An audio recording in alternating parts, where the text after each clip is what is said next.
Hello!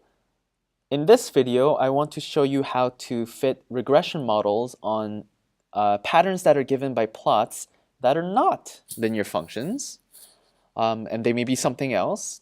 And of course, it may be something that you have learned or may have not learned, but it looks like this. And this is a pattern that you or your classmates may be familiar with.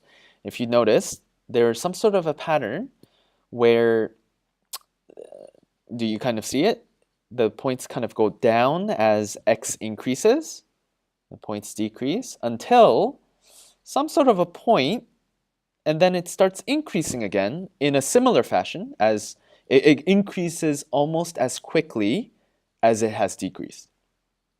And so we would like to call maybe the center point here kind of a line of symmetry, an axis of symmetry. It looks like, yeah, even though these red points are not exactly the same, or these two red points are not exactly the same as are those, it seems like, generally speaking, they're quite symmetrical to each other. And the rate of increase here is similar to rate of decrease here. And in this kind of pattern, you may see, can be expressed using a parabola or a quadratic function. So I'm going to teach you how to tell the Desmos calculator to find a quadratic regression for you. So again, I have a table of values that I used to plot these points in x1 and y1 table of values. Again, I'm going to click an empty function tab here. I'm going to, again, tell it to fit all the values in y1 very accurately into a form of quadratic function, which can be expressed as ax1 squared plus bx1 plus c.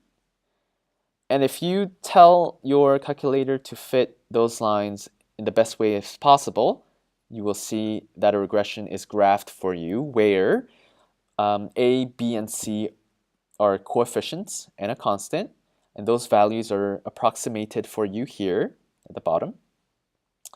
And as you can see, the purple graph here does fit those red points the best way it can.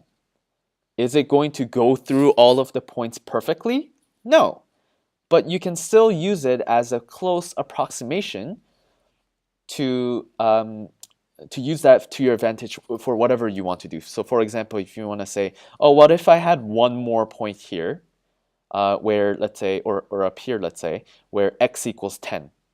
According to my purple graph, I would say, oh, if my x was 10, I would just go look up, x equals 10, boop, boop, boop, boop, boop, go up all the way to where x equals 10 meets my purple line. So around there, what is that?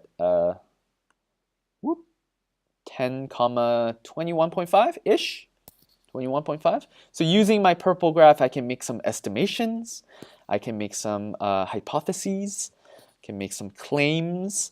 So as you can see, this red point doesn't go through my purple graph very well, but nevertheless, it still is a very good quadratic model if you have a form of plots that give you that kind of shape or pattern. Then a parabola would be a very good estimation of those points.